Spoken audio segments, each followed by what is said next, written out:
أهلا وسهلا فيكم بقناة أفلام الملكة. فيلمنا اليوم قصته غريبة وبيحكي عن ولدين توأم بيموت واحد منهم بحادث سير، لتصير بعد الحادثة شغلات غريبة بتشكك بوفاة الولد وبتحط الأهل بدوامة من الألغاز وبيسعوا ليعرفوا حقيقة الموضوع. بيبدأ الفيلم بعائلة بيكونوا بالسيارة على الطريق وبيعملوا حادث، وبالمشفى بتعرف الأم إنه ابنها سام مات بالحادث، فبتنهار وبعدها بيدفنوا الابن، وبتكون العائلة كلها حزينة عليه، وأكتر شيء أخوه التوأم مارك.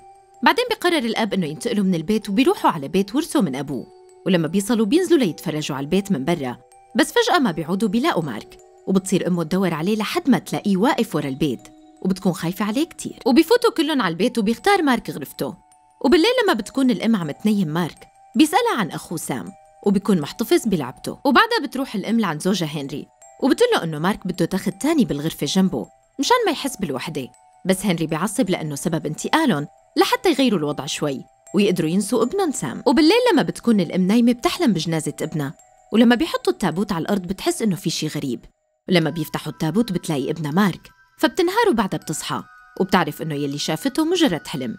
تاني يوم بيعمل هنري شهادة قبر جنب البيت باسم ابنهم سام لحتى يحسوا إنه قريب منهم، وبعدها بتروح سارة وهنري على بيت جيرانهم يلي بيكونوا حابين يحتفلوا فيهم، بس الناس هنيك بيصيروا يطلعوا بسارة بطريقة غريبة وما حدا بيحكي معها ما عدا ست كبيرة اسمها هيلين يلي بتجي وبتسلم على سارة وبتطلب منها إنه تحكي معها برا، وهن برا بتسألها هيلين مين يلي جابون على هي القرية، فبتقلها إنه زوجها قرر ينتقل على بيت أبوه القديم، وبتعرف سارة إنه ابنها مارك تمنى أمنية وتحققت وإنها حتعرف شو هي عن قريب. ولما بينادي لها هنري بتقوم هيلين وبتعطيها الكرت تبعها وبتقلها إنه حيحكوا سوا بعدين وبتمشي. بعدها بيرجعوا على البيت وبنشوف إنه في عالم كتير متجمعين مع سارة وهنري، وواحد فيهم بيكون عم يحكي بلغة غريبة وبخبروهن إنه هي طقوس الزواج عندهم. بعدين سارة ما بتعود بتلاقي مارك وبيغمى عليها، ومنشوفهم هن راجعين على البيت ومعهم مارك بس شكله تعبان، وبيصلوا على البيت وبتطلع مارك لينام ويرتاح. ولما بتطلع سارة من الغرفة بيقوم مارك وبينام بتخت أخوه سام، وسارة بتخبر هنري إنها مستغربة تصرفات مارك وإنه ما رضي يخبرها وين كان وقت اختفى بالحفلة. تاني يوم بيكون هنري قاعد وعم يتفرج على صورة ابنه سام وبيكون زعلان كتير، ومارك بيكون قاعد عم يرسم رسمة لإلهم وهن ميتين، ولما بتسأله سارة عن الرسمة ما بيجاوبها فبتتضايق كتير. وبالليل لما بتكون سارة نايمة بتحلم بنفس الحلم وبتصحى متضايقة، فبتنزل على المطبخ لتشرب شي، وهي عم تشرب حليب بتحس بطعمة غريبة وبتشوف إنه في شي غريب بالحليب يلي عم تشربه. ولما بتطلع من الشباك بتشوف ابنها واقف برا عند بوابة البيت، فبتركض فوراً لعنده وبتلاقي إنه بيكون ابنها سام وبيعصب عليها وبيقلها ليش موتيني، بس فجأة بتصحى سارة وبيكون كل هذا مجرد كابوس. وبتقوم على غرفة مارك لحتى تطمن عليه وبتلاقيه نايم بتخت سام، وبيقلها إنه هو بيكون سام وإنه مارك هو يلي مات بالحادث. تاني يوم بقرر هنري إنه يتخلص من كل شي بخص ابنه سام، وبيكون مارك متضايق وبيحاول يمنعهم بس أمه بتعصب عليه. وبعدها بتروح سارة مع مارك وبتاخده لعند دكتور نفسي مشان يتابع حالته، فبيخبرها الدكتور إنه مارك عم يعاني من ضغط نفسي شديد، وبيقلها إنه هي كمان لازم تتعالج لأنه مارك بيتأثر بحالتها هي كمان. بس سارة ما بتقتنع بحكيه وبتاخد مارك وبيمشوا.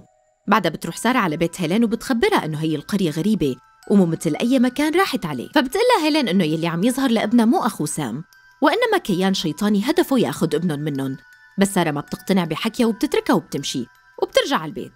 تاني يوم بتجي هيلين لعند سارة على البيت وبيتقابلوا بالأبو لأنه هنري بيكون مانع سارة إنها تشوفها أو تحكي معها، وبتقلها هيلين إنها ما حتسمح يصير بمارك مثل ما صار مع زوجها وقت عملوا سكان القرية عليه طقوس شيطانية، وبتورجيها صورة لزوجها وبيكون شكله مخيف كتير فيها، وبتقلها إنه هي الصورة قبل ما يموت وإنه كان عايش معها كل الوقت بشكله الطبيعي وما بين عليه الهيئة الشيطانية لحد ما صوروه.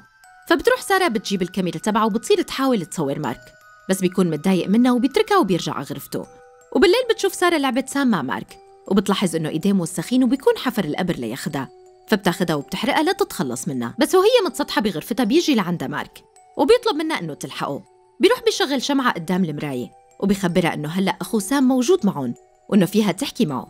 بس بهذا الوقت بفوت لعندهم هنري، فبتنكسر المراية لحالها وبتلاقي سارة إنه سكان القرية عم يفوتوا لعندهم على البيت وبتخاف كتير، وبيقلها هنري إنه هن عطوا مارك للشيطان مشان يرجعوا سام. ولما بتطلع سارة ما بتلاقي ابنها، فبتنهاروا هنن بيمسكوها وبتصير تطلب النجدة، بس السكان بيكتفوها وبيعطوها مخدر. بس فجأة بتصحى وبيكون كل شي شافته مجرد كابوس، فبتقوم بتنزل على المطبخ وبيكون مارك عم يحكي مع أبوه ويمزحوا سوا.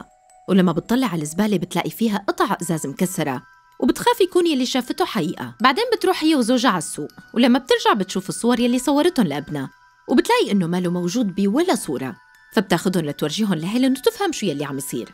وبالليل بيروحوا على الكنيسة لعند الأب فرانك، وهن بالطريق بتخبرها هيلين إنه لسه معهم وقت لينقذوا ابنها من الشيطان الحاصن، لأنه بده وقت كبير ليقدر يستحوذ عليه. فبتخبرها سارة بالحلم يلي شافته، وبتقرر إنهم يروحوا على البيت أول ليعرفوا شو صار. ولما بيصلوا بيطلعوا على غرفة مارك، وبتصير هيلين تطلع بسارة بشكل غريب وتقلها أنتي مريضة، وبتطلع من الغرفة فوراً.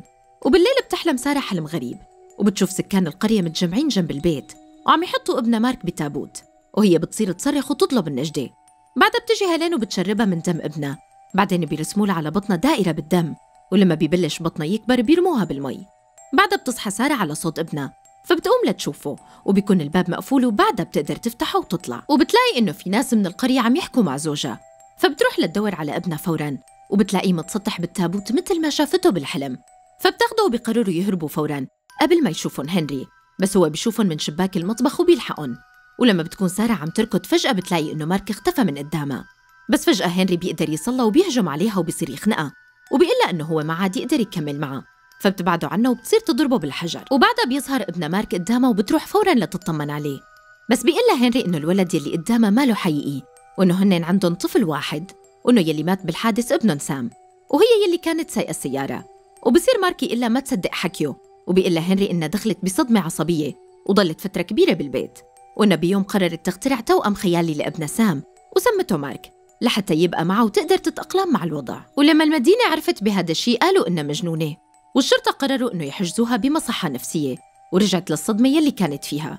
وبيقلها إنه بعدين هو قرر يطلعها من المصحة ويرجعوا يعيشوا ببيتهم بالقرية مع ابنهم الخيالي مارك، بس اكتشف إنه هو عمل مشكلة كبيرة لما شافها إنها اعتبرت مارك حقيقة، وكانت تتصرف على هذا الأساس بكل مكان تروح عليه. وبيخبرها إنه هو تعب من هذا الوضع كتير ومن تفكيرها بإنه الشيطان بده يستحوذ على ابنها الخيالي، وعلى طول بتهرب منها لأنها مفكرة إنه هو ضدها، وبيحاول يفهمها إنه ابنهم مات وما له أي بديل خيالي، لحد ما بتتذكر سارة السيارة وهي قالبة وابنهم سام جواتها.